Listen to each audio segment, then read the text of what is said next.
Okay, you're mentioning Facebook and the ad prices going up and security breaches and all that stuff, but assuming that advertising will move to maybe another platform or that things evolve and change and go kind of from platform to platform, and it all changes around based on people's sentiment about the results, the ROI of investing in that platform, I guess. What do you see the future trend being?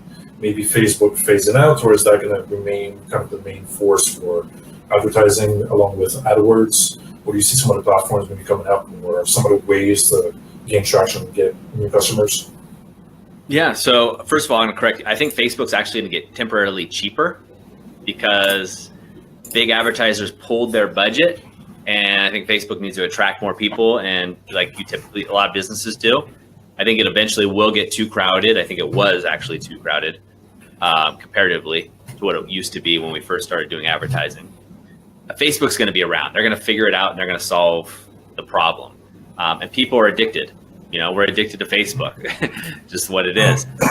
But yeah, new companies are going to keep coming up, and new companies are becoming relevant. We at the agency level. So at the agency level, I'm brought in for strategy, and I do some of the higher level conversations. And then one of the things I do, some of my coaching clients, I take equity in their company, right? I come on as basically an advisor for them as a mentor. And what I see for them is I get asked time and time again, more and more about LinkedIn. People are getting more and more interested about LinkedIn and how to do it with B2B, but also B2C. And we're seeing LinkedIn evolve. If you've been on LinkedIn lately, it looks like Facebook Lite. It's more social. People are sharing more of the pictures of their dogs and their babies and things like that. And you share announcements about the AMAs on there and what you're up to. And I think you're going to start seeing more and more people picking up on LinkedIn.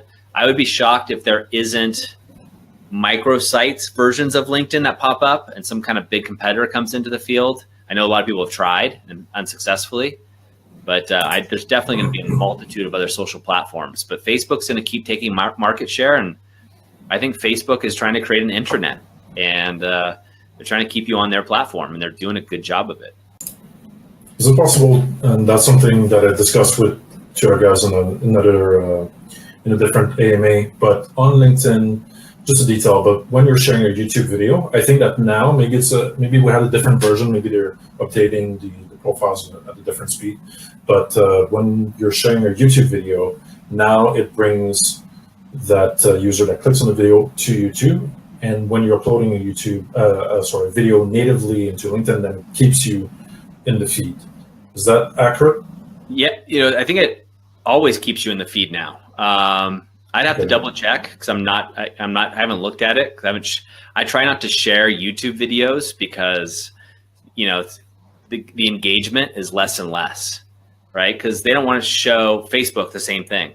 They want you to show Facebook videos. The reason we're doing a Facebook Live, most likely, originally the concept is it's on the platform. You get more engagement because it's Facebook's, technology. Facebook's going to give you more algo love.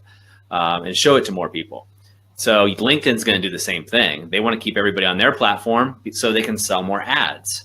And so when you take a step back and you think, okay, if I own LinkedIn, I want to sell ads. That's how I make money, and that on premium memberships, right? But mainly on selling advertising.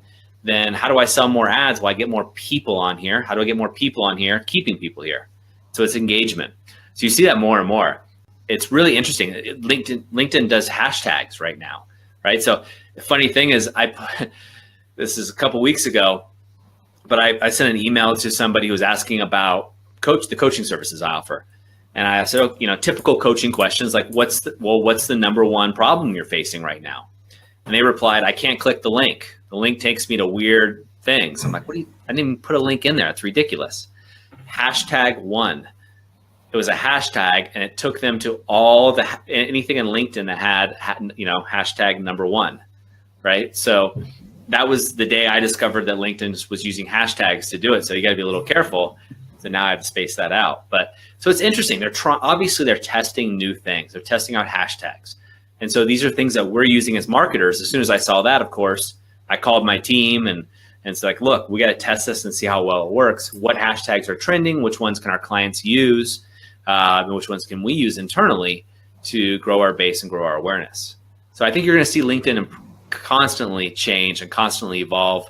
I think you're going to see a lot more people move from Facebook to LinkedIn, and it's going to be a hybrid of social business. How do you think that LinkedIn, in terms of cost, will compare with Facebook and, let's say, YouTube for advertising? Now Yeah. it's most expensive.